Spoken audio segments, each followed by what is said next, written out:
भूतहा पागलखाना। सुबह सुबह पागलों के अस्पताल के सामने ऑटो रुका। रवि ने ऑटो वाले को पैसे दिए और गेट के पास जाकर गार्ड को आवाज दी, पर वहां कोई नहीं था, इसलिए वह खुद ही बस गेट खोलने ही वाला था। तभी सामने से एक आदमी दौड़ता हुआ आया और उसने गेट खोलकर रवि को अंदर लिया और हंसते हुए पूछा, तुम टीवी ठीक करने वाले हो ना? रवि बोला, नहीं नहीं। ये शब्द सुन के उस आदमी के चेहरे के भाव बदले और उसने रवि को कस के एक चाटा लगाया। रवि के आंखों के सामने अंधेरा छा गया।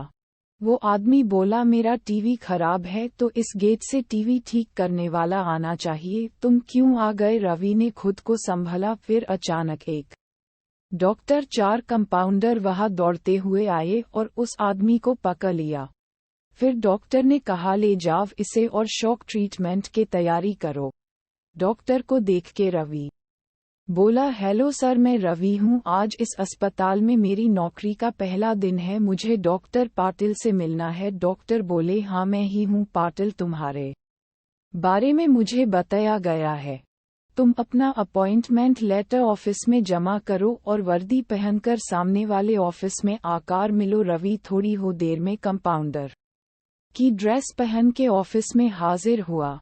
पाटिल डॉक्टर बोले, अभी जो तुम्हें गेट के पास पागल मिला था वह यहाँ बस 8 दिन पहले आया है और अभी तक बहुत लोगों को थप्पड़ मर चुका है, यहाँ तक कि बावर्ची को भी जाकर उसने टीवी क्यों नहीं चल रहा इस वजह से थप्पड़ मारा था।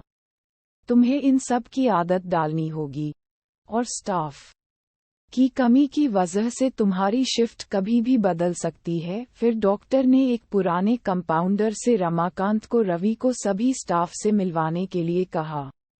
सबसे मिलने के बाद रमाकांत ने रवि से कहा, चलो अब तुम्हें हमारा काम दिखता हूँ, और वह रवि को मरीजों का रूम दिखाने ले गया। वहां पर बहुत सारे पागल मरीज थे, कोई फिल्मी डायलॉग बोल रहा था, कोई दर्द भरी शायरी बोल रहा था, कोई मछली पकड़ रहा था।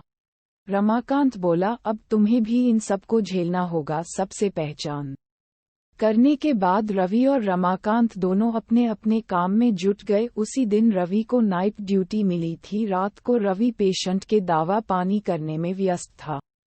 जब रात के 12 बजे घंटी बजी तब उसने नोटिस किया कि सबके चेहरे पर अचानक डर सा दिखने लगा है। कुछ मरीज जो सो नहीं रहे थे वह भी दुबक के बैठ गए थे। रवि ने एक डॉक्टर से पूछा कि यहाँ पर सभी लोग डरे हुए क्यों लग रहे हैं। डॉक्टर बोले कि 12 बजे के बाद इस हॉस्पिटल में पुराने मरे हुए पागलों की प्रेत आत्माएं घूमती है, तुम भी संभल कर रहना, हो सके तो किसी के साथ रहना। पर रवि का भूत प्रेत पर विश्वास नहीं था। उस रात रवि अकेले ही टॉयलेट की ओर जा रहा था, तभी उसे अपने पीछे किसी के होने का एहसास हुआ। लेकिन जब उसने पीछे मुड़ के देखा तब वहां कोई नहीं था। वह आगे बढ़ने लगा, पर अब उसे किसी के कदमों की आहट महसूस होने लगी। फिर उसने सोचा कि शायद वहम होगा और वह टॉयलेट में घुस गया। और जब वह टॉयलेट करके बाहर निकल रहा था तब उसे दिखा कि टॉयलेट के आईने पर लिखा है, तुम अब पागल होने वाले हो। रवि को लगा कोई उसकी खिंचाई कर रहा है। वार्ड में जाकर उसने किसी से कुछ नहीं कहा, बस वापस मरीजों का ध्यान रखने लगा। तभी अचानक उसे हॉस्पिटल में एक भयंकर चीख सुनाई दी। वार्ड से बाहर आकर रवि आवाज की दिशा में तेजी से दौड़ा। वह आवाज स्टोर रूम से आ रही थी। जब रवि स्टोर रूम के अंदर पहुंचा तब दरवाजे के पीछे छुपे एक पागल ने दरवाजा अंदर से बंद कर लिया और उसी दरवाजे की ओर मुंह करके खड़ा हो गया। रवि दरवाजा खोलने आगे बढ़ा तब उस पागल ने रवि को उठा के हवा में उछाल दिया और जमीन पर गिरने की वजह से रवि की पीठ में चोट लगी। उतने में ही उसे एक विचित्र हंसी सुनाई दी। वह पागल बोला, मैंने कहा था ना तुम पागल होने वाले हो।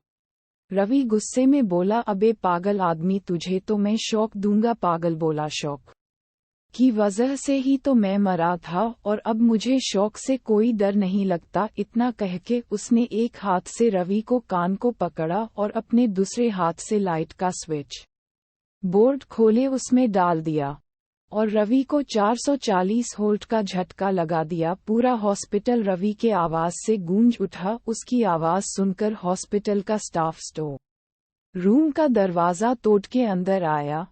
तब सबने देखा कि रवि बेहोश है। रवि को ले जाके मरीजों बेड पर सुलाया गया और जब रवि होश में आया तब वह अपना मानसिक संतुलन खो चुका था।